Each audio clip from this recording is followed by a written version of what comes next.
Welcome to Pacer Pumps YouTube. I'm John Brooks, a team member here at Pacer, and in today's video we're going to be unboxing one of our most popular pumps, the S pump. But first, a little background on Pacer. Since 1974, Pacer has been manufacturing high-quality, durable liquid transfer pumps used in a wide variety of industries, including agriculture, aquaculture, marine, farm, home, and industrial applications. Without further ado, let's get into it.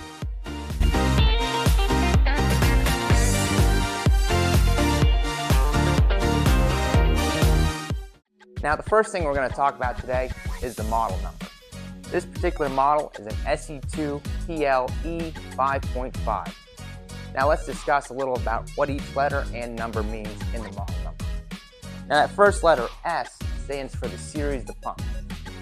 The letter E represents the type of thermoplastic used. For this particular model, it's glass reinforced polyester. The number 2 represents inlet and outlet of the pump. P represents the impeller curve of the pump, and the L represents the type of elastomer used. For this model, it's EPDM. Now that E 5.5 represents the gas engine that the pump's mounted to. We also have different driver options available as well, which will be discussed in another video.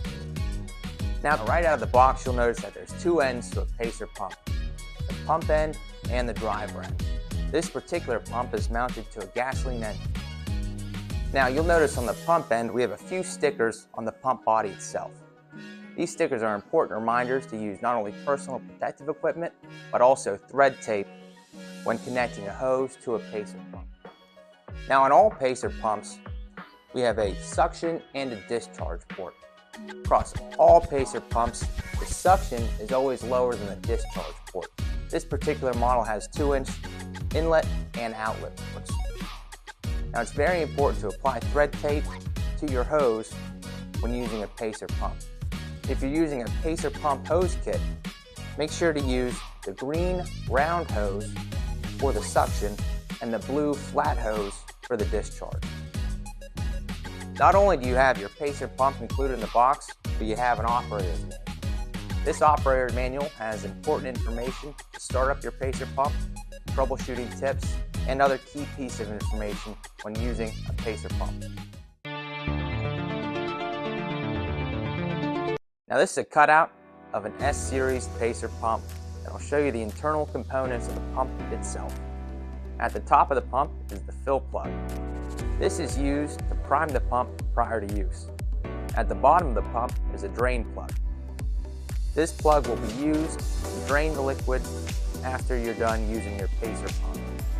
Now going into the inlet of the pump itself, you'll notice a check valve, a volute, and an impeller, as well as a shaft seal.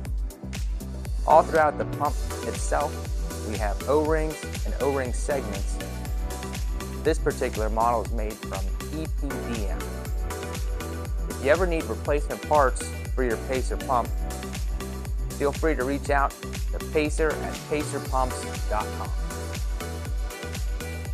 Now this Pacer pumps offers a wide variety of pumps. Not only do we have our most popular thermoplastic pumps, but we also manufacture metal pumps as well. Now these thermoplastic pumps are ideal for general dewatering and chemical transfer. Now we'll discuss a little bit about the specific application that these pumps will be best for. Now this S pump is used for general chemical transfer, either on the farm, pumping herbicides and pesticides, or recirculating water for your livestock. This is another example of an S pump. This particular pump is mounted to an electric motor. We've seen these used many times in drone filling applications. This is our IPW pump with NSF certification. This pump is used for potable water transfer. This is our M-Series pump, which is a cast aluminum pump used for general dewatering purposes. Thank you for watching this Pacer Pump YouTube video. We hope it was helpful. If you have any comments or concerns when using your Pacer pump, be sure to reach out to Pacer or consult your operator's manual as well. Now be sure to like, comment, and subscribe for more videos like this from Pacer. Trust the leader, trust Pacer.